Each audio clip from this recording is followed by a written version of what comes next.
घोडीला कळतं या देशातल्या आईच्या मागे जावं. आपण तर माणसं हो.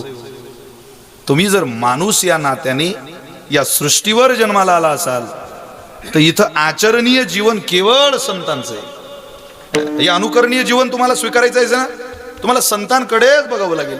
जगात सर्वश्रेष्ठ जीवन संतांचं आहे. त्या संतांच्या जीवना इतकं पवित्र, संतांच्या जीवना इतकं आदर्शभूत, संतांच्या जीवना इतकं तत्व प्रणालीला धरून जीवन पाहायला मिळत नाही. माफी मागून बोलतो, तितकं काटेकोर देवाचंही पाहायला मिळत नाही. देव ज्या संतांच्या जीवनाच्या प्रेमात पडतो.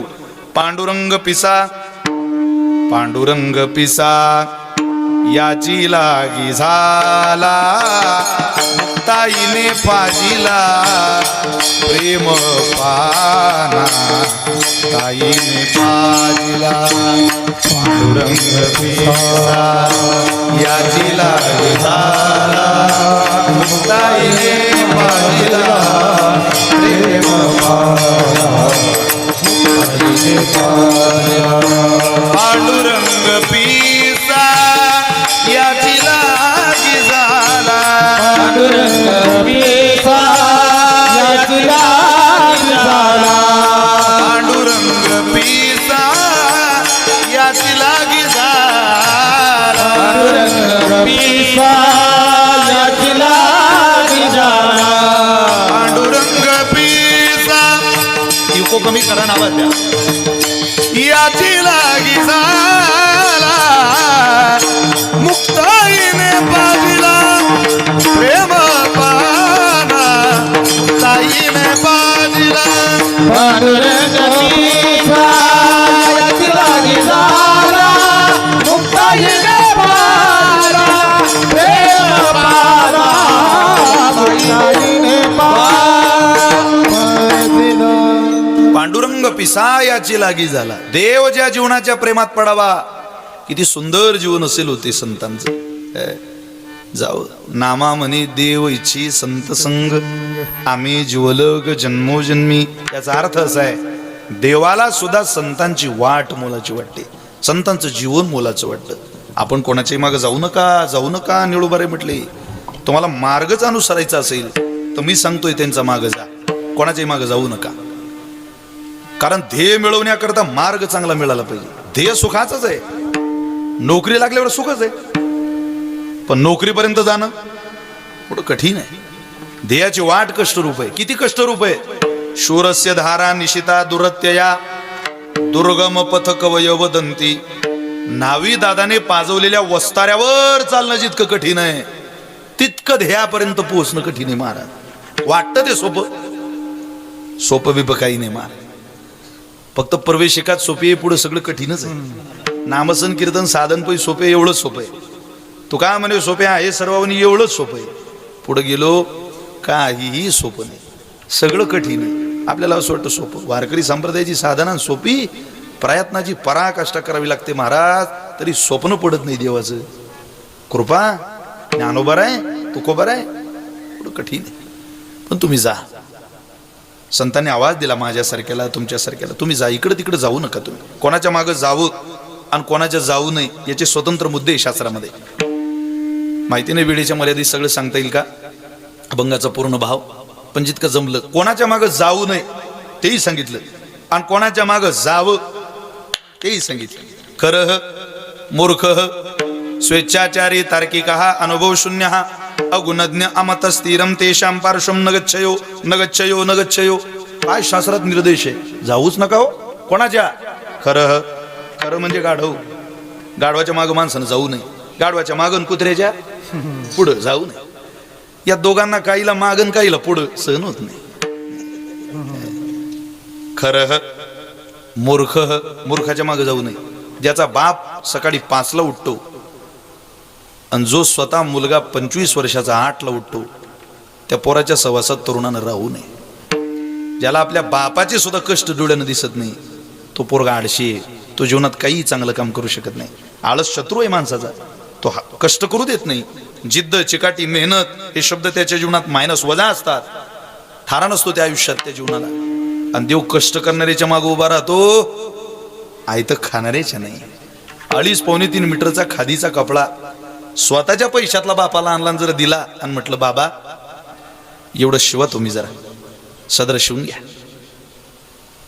बाप तो सदरानंतर शिवेल महाराज.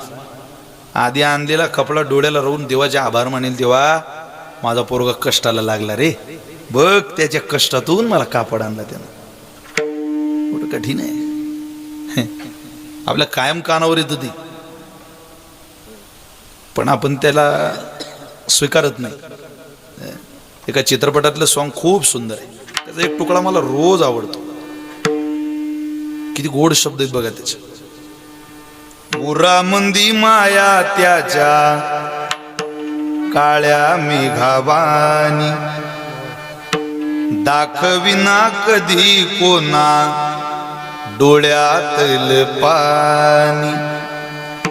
जिजू जिजू संसाराचा गाडा हाकला,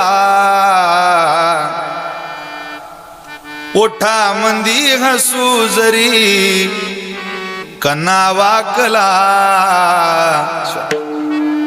गडीभर तू थांब जरा, ऐक त्याची दापर, लई अवघड हाय गड्या उमगाया बापर, उमगाया बापर.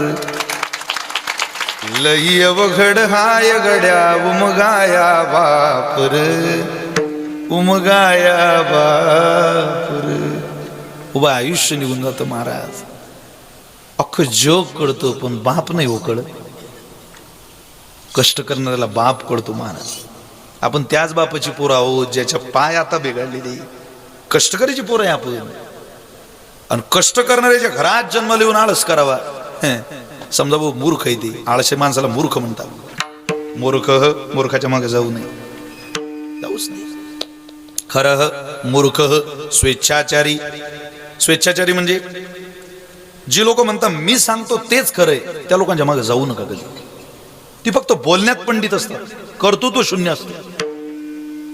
गावात 2-4-5 माणसं अशी असतात की ते बोलण्यात फार पटेल पण काम कवडीचं करत नाही. सोडून दे त्यांचा नाद. मूर्ख आहेत ते, स्वेच्छाचारी आहे. त्यांना वाटतं मी सांगतोय तेच खरंय. या जगाचा इतिहास असा आहे, जो मोठ्यानं बोलतो त्याचं खरं समजलं जातं. जो घरचा श्रीमंत आहे त्याला लोक बुद्धिवान समजायला लागले. कुठून आणले नियम देव जाणे. अरे घरचा पैशावाला असला म्हणून काही डोका असतंच का त्याला? मोठ्यानं बोलतो म्हणून खरं बोलतोच का तो? असं काही नसतं. आपल्या विचाराची धारा नाही ती. ज्यानं लुटमार केली, जगाला लुटवलं, जमिनी हडप केल्या, केवळ आणि तिनं धन कमवलं, त्याला लोक सल्ला विचारायला दारात जातो. किंवा करावी समाजाच्या बुद्धीची. अरे कोण्या मार्गाने मिळवलंय शोध जरा. असे मिळवणारे तर भरपूर होऊन गेले. ते धन कोणाच्या कामाला आलं? कोण धनाचं वर्णन करतं इथे? इथं देवाच्या धनाचं वर्णन होत नाही. अख्खी द्वारका सोन्याची होती देवाची, पण कोणी त्याच्या द्वारकेचं वर्णन करत नाही. सोन्याचं पूर्ण लंका 7 कोटी घरांची सोन्याची होती रावणाची. पण रावणाची जळाली आणि देवाची बुडाली. असा कीर्तनकार नाही या राज्यातला की जो देवाचं सोनं कीर्तनाच्या गादीवर सांगायला आला, नारदाच्या गादीवर. देवाची कृपा सांगेल तो. आम्हाला काय देवा तुझ्या सोन्याचं घेणं रे? तुझ्या कृपेची आम्ही भुकेली माणसं आहे. तुझी सोनं तुझ्या पोरांसमोर तुला बुडवावं लागलं, याचा अर्थ ते जर तुझ्या कामाला येत नाही तर आमचं काय लावलंय? तुझ्या पोरानं चेष्टा केली साधूची पिंडार क्षेत्रामध्ये, देवा आम्हाला काय सांगतो तू? जनाबाईनं अशी खरडपट्टीच काढली महाराज. जनाबाईनं वाद घातला, पण सामान्याची नाही, देवाची. चिल्लर माणसाची वाद नाही घालायची. आपल्या वादाची जिल्ह्यात चर्चा झाली पाहिजे. मोठ्याशीच. ज्याला गावात वाद करायचंय ना, कुंभारवाडीत नाही, पुणे मुंबईत काय आपली एकदा जिरून यावी, गावातलं वातावरण बिघडू नये. 302 307 ज्यांच्यावर दाखल आहे बुवा, त्यांच्याशीच एकदा पट्टा. म्हणजे आपल्यात काय ताकद आहे आपल्याला कळून जातं. इथंच माणसं गुरुबी गावात. अरे आई, हे गोकुळासारखं वातावरण बिघडू नको भल्या माणसा. अगोदर तर निर्माण होत नाही, त्यात तू मिठाचा खळा टाकतोय. भांडण. मारवाडी समाजात तुम्ही रस्त्यावर कधी वाद पाहणार नाही. मी 30% मारवाडी समाजाच्या गावात राहतो. वाद नाही. एखाद्याचा खेळही करायचं झालं तर ती इतक्या शांततेत करता, शेजाऱ्याला कळू देत नाही महाराज. शिकण्यासारखे. दुकानात शिव्या द्यायला लागला, पप्पा त्याचा पोरगा सांगतो, ये मेरे को गाली दे रहा, अपनी दुकान में आके. दारू पी के आया गाली दे रहा, पप्पा ये गाली, तरी त्याचा बाप म्हणतो देन दे, गाली दे रहा, अबे देन देन बे, उसका खेत है ना धानोरे के पास, रोड पे 2 एकड़, रुकना जरा, पेट्रोल पंप डालना ना उसमें एचपी का. सांगा किती दूरदृष्टी हो. वादात नाही पडत ती माणसं. जनाबाईनं वाद केला, आपण मी अनेक भांडणं प्रकाशित केली जनाबाईचं. एक प्रसिद्ध भांडण आहे जनाबाईचं, भांडण करू आपण थोडा वेळ.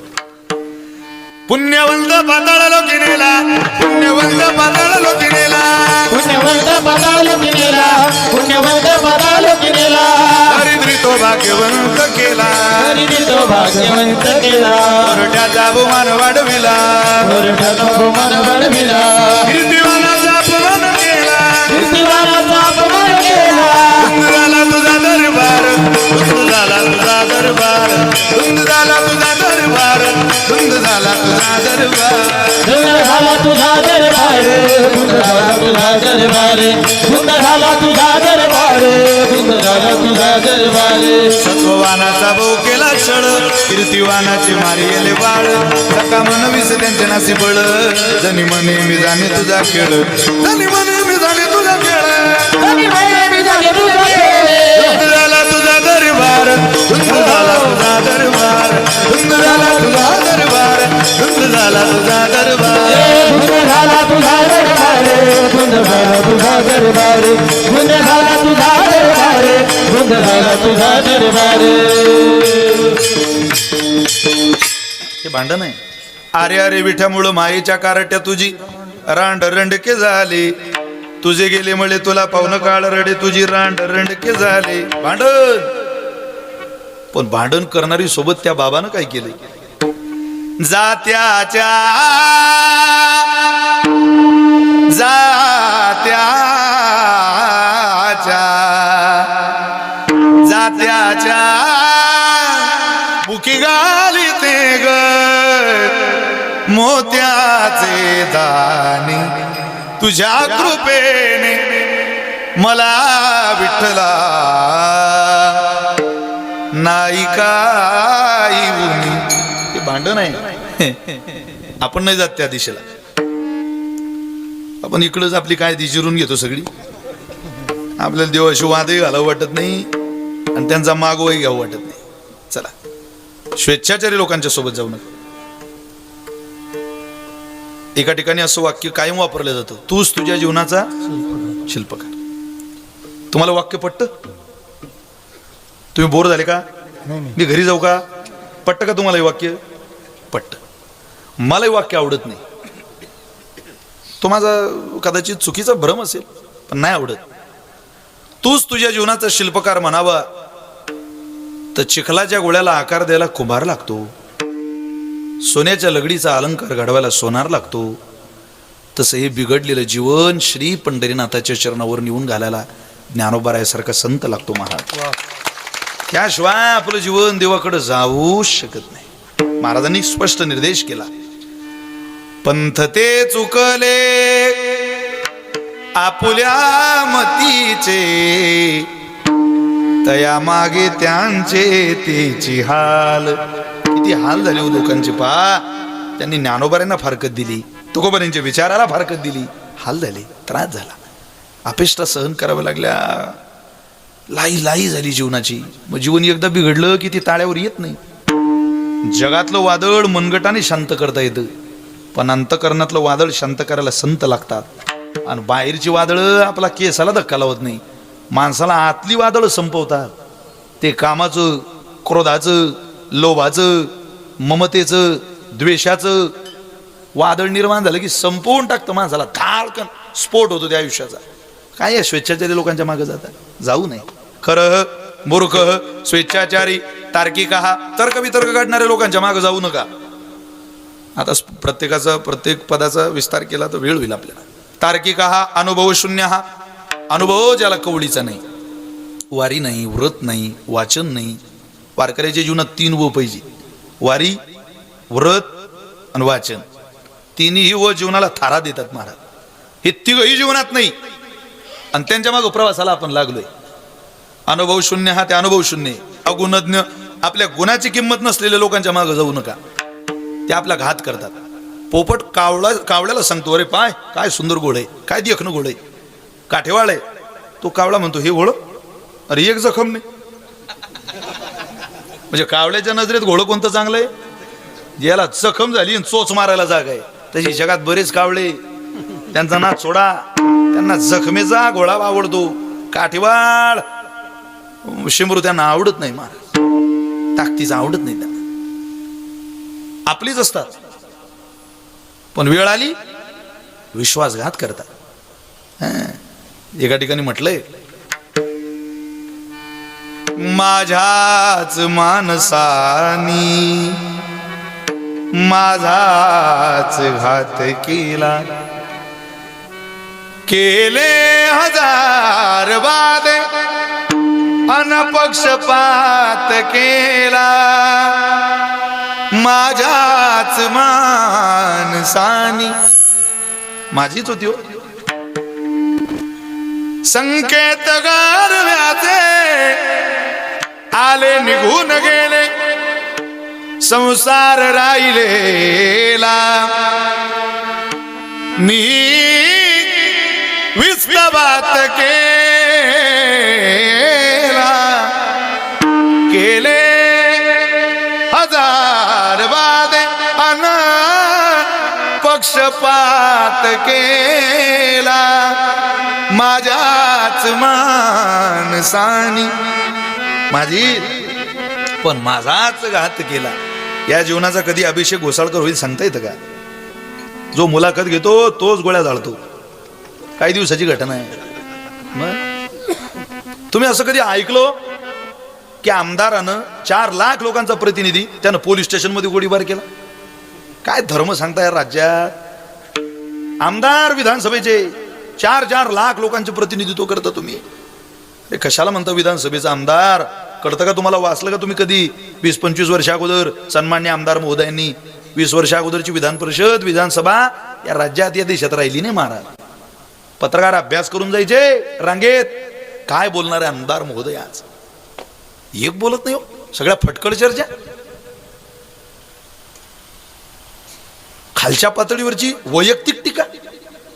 टीव्ही लावी वाटत नाही तरणी बांड पोरं, आम्ही शिकलेली पोरं, आम्हाला लाज वाटते की आपण टीव्ही लावावी. आपली छोटी जात आम्हाला पोरं झाली ना. हे तरणी पोरं माफ नाही करणार महाराज राजकारणी लोकांना. तुम्हाला ज्ञानोबारी तुकोबारी वाचण्याची गरज आहे असं म्हणतील बोल. तुम्हाला कळतं का? तुम्ही मीडियाला ऑन मीडिया लाईव्ह काय बोलताय? अवघड आहे. वो जमाना अच्छा था. 20 वर्ष अगोदरच्या बातम्याही चांगल्या होत्या टीव्हीतल्या. माझे वडील सरपंच होते. पूर्वी एकच चॅनल होतं टीव्हीत, दूरदर्शन एकच. तेही पूर्ण वेळ दिसायचं नाही. मला चांगलं आठवतं, माझे वडील सरपंच ते शाळेतून, म्हणजे मी घरी आलो शाळेतून की माझे वडील मला म्हणायचे, बाबू टीव्ही लाव. एकदा माणूस सरपंच झाला की त्याला जीवनभर बातम्या ऐकाव्या लागतात. म्हणजे जवळजवळ ती सवयच लागते माणसं. टीव्ही लावली की चित्र नाही ऐकलं का? आमच्या वडील म्हणायचे चित्र नाही. मला माझ्या वडिलांनी घरावर चढून द्यावं. हां, मी तो अँटीना फिरवायचो महाराज. सगळ्यांनाच फिरवावंच लागायचं, तो चित्र यायचं नाही.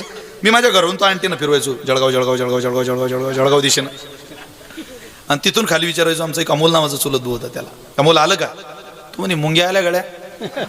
पण मला असं वाटते चित्र येईन, तू हार मानू नको, फिरवत राह. ते फिरवता फिरवता चित्र यायचं. चित्र आल्यावर प्रमाणच म्हणायचं, पुण्य फळले. आनंदच तितका होता ना. पण बातम्या 7लाच बातम्या असायच्या. पण दिवसभर वाट पाहिजे माणसं. पदर घेऊन ती बाई बातम्या सांगायला यायची. नमस्कार. काय संस्कृती होती या राज्याची. 6:30 वाजले की गल्ली बोळात फिरले तर एकच आवाज यायचा, ओ भैया भैया रे, ओ भैया भैया गाडीवाला गाडीवाला, ओ गाडीवाला धीरे करे, धीरे से गाड़ी करे, ओ गाड़ी तेरी रंगी बेरंगी, बैल तेरे गुलजार, हाकने वाला चैला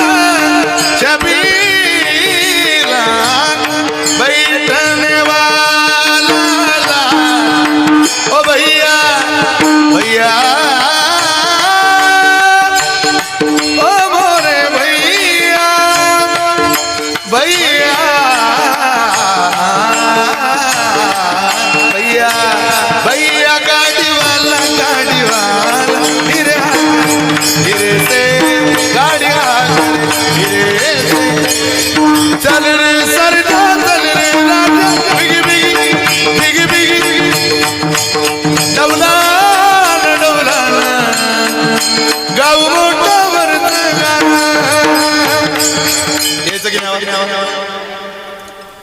गल्ली बोळातून आवाज यायचा मला काळ्या मातीत मातीत आता बैल कधी टीव्ही दिशील तर शपथ आहे आता बैल ऐकायचं झालं तर एकाच ठिकाणी शिल्लक आहे ताई म्हणतात पाटलाचा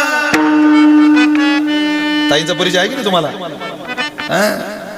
आता बैलगाडा असा असतो का असा असतो या बैलगाड्याचा नाच ज्यांनी ज्यांनी केला त्यांनी बैलगाड्या सही जमिनी विकल्या तो काही परवडणार आहे का आपल्याला पण आता बैल राहिला नाही चित्र राहिलेलं नाही पण आता त्या बदलत्या काळामध्ये त्या काळाबरोबर तुम्हाला मला सगळ्यांना चालावं लागतंय तिथं अनुभव शून्य अगुणज्ञ आणि अमत स्थिरम समाज वाढला मत स्थिर नाही माणसाचं भूमिका स्थिर नाही स्पष्ट बोललो का लोक राजकारणाकडे घेऊन जातात पण अशोकरावांना इकडं घ्यावं लागलं तरी चालेल पण 2024 हाताळता आली पाहिजे ते पूर्वीच्या राजकारणात नव्हतं आता ते रूढ झालं याला म्हणता अमत स्थिरम माणसाची भूमिका वेळोवेळी बदलते समाजकारणात बदलू द्या आम्हाला काय घेणं आहे त्याचं पण इकडे भूमिका बदलून चालत नाही इथं आयुष्यभर एक धरला चित्ती आम्ही रखुमाईचा पती इथं मालक बदलून चालत नाही पतिव्रते जैसा भ्रतार प्रमाण तैसा आम्हा नारायण तैसा परी तसा आम्हाला देव आहे तसा आमचा परमात्मा आहे आम्ही भूमिका बदलणार नाही जर भूमिका बदलली पारमार्थिक साधनेमध्ये भूमिका बदलणाऱ्या लोकांच्या मागे तुम्ही जाऊ नका अगुणज्ञ लोकांच्या महाराज 11:15 झाली तुम्ही कोणाच्या मागे जावं ते सांगा आम्हाला कोणाच्या जाऊ नका हे सांगता का कीर्तन होईपर्यंत बरं बरं बरं बरं बरं मग तुम्ही ज्यांच्या मागे जा त्यांचा श्लोक शास्त्रात बघा वेदानुगामी सच्शील हा धर्मात्मा पुण्यवान श्रुती स्मृती अर्थ रूपश्य तेषां पार्श्वं गच्छयो वेदानुगामी तुम्ही वेदाच्या मागे जा या प्रत्येक पदाचा विस्तार होईल पण नको वेदानुगामी सच्शील हा तुम्ही शिलाच्या मागे जा ज्यांच्याकडे पाहिलं की देव आठवतो त्यांच्या मागे जा काही लोकांच्या चेहऱ्यावर त्यांच्या साधनेचं तेज असतं उपासनेचं तेज असतं तुम्ही 12 वर्ष एखादं व्रत करा एकादशीचं देवाला आवडेल त्या भावनेत आणि 12 वर्षानंतर तुमच्या चेहऱ्यावर त्या व्रताचं तेज बघा 12 वर्ष तुम्ही कायम संकीर्तन करा तुमच्या चेहऱ्यावरची उपासनेची प्रत्यक्ष फळं अनुभूतीला येतील महाराज मारुती बाबांना पाहिलं की कोणाला राग येत नाही जल देखत शुद्धता उपजे कामिनी देखत काम शस्त्र देखत हिंसा उपजे साधू देखत राम साधू पाहिला की देव आठवतो समजा वसतशील हा धर्मात्मा पुण्यवान श्रुती स्मृती अर्थ रूपश्च ज्यांच्याकडे पाहिलं की प्रत्यक्ष नाही श्रुती परोती माऊली जगा ज्यांच्याकडे पाहिलं की माय आठवते त्यांच्या मागे जा अशी या जगात कोणाची चरण आहे अशी या जगात एकच चरण आहे ते हे चरण सुकुमार कोणाची तयाची आचरावी पावले पावनी सात्विकी श्रद्धा चाले तो तेची फळ ठेविले ऐसेला हे अशी चरण ज्ञानोबरांची